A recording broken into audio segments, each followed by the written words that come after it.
নমস্কার, অপর্ণা রান্নাঘরে তোমাদের সবাইকে স্বাগত। আজ তোমাদের সঙ্গে শেয়ার করব খোকা ইলিশের একটি রেসিপি।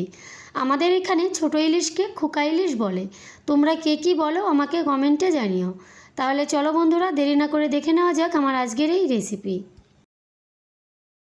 খোকা ইলিশের এই রেসিপিটি বানাবার জন্য এখানে আমি কিছু ছোট খোকা ইলিশ নিয়েছি।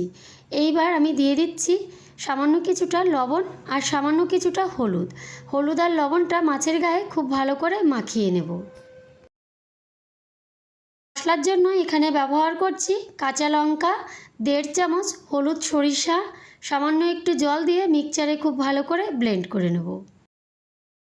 কড়াইতে কিছুটা তেল দিয়ে তেল গরম করে এবার দিয়ে দিচ্ছি 1/2 চামচ কালো জিরা ফোড়নটা একটু ভেজে নিয়ে দিয়ে দিচ্ছি মিক্সচারে ব্লেন্ড করে রাখা যেই মশলা, সেই মশলাটা দিয়ে এইবার দিয়ে দিচ্ছি স্বাদ অনুযায়ী লবণটা দিয়ে দেব পরিমাণ মতো জল।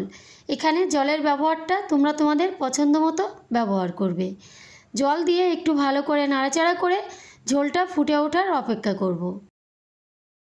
ঝোলটা যখন খুব ভালোভাবে ফুটে উঠেছে ওই সময় আমি দিয়ে দিচ্ছি নুন হলুদ মাখিয়ে রাখা খোকা ইলিশ বা ছোট ইলিশ মাছগুলো দিয়ে একটু ভালো করে নাড়াচাড়া করে নিয়ে এইবার গ্যাসের আঁচটা মিডিয়াম আঁচে রেখে ঢাকা চাপা দিয়ে রান্না করব 7 থেকে 8 মিনিট। মাঝে ঢাকা খুলে নাড়াচাড়া করে দেব। 7-8 মিনিট রান্না করে নেওয়ার পর ঢাকাটা নামিয়ে নিচ্ছি।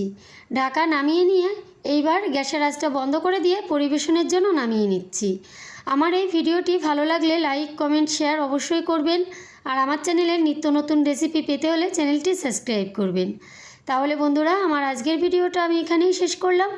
আবার দেখা হবে অন্য কোনো রেসিপির সঙ্গে। ভালো থাকবেন, সুস্থ থাকবেন, নমস্কার।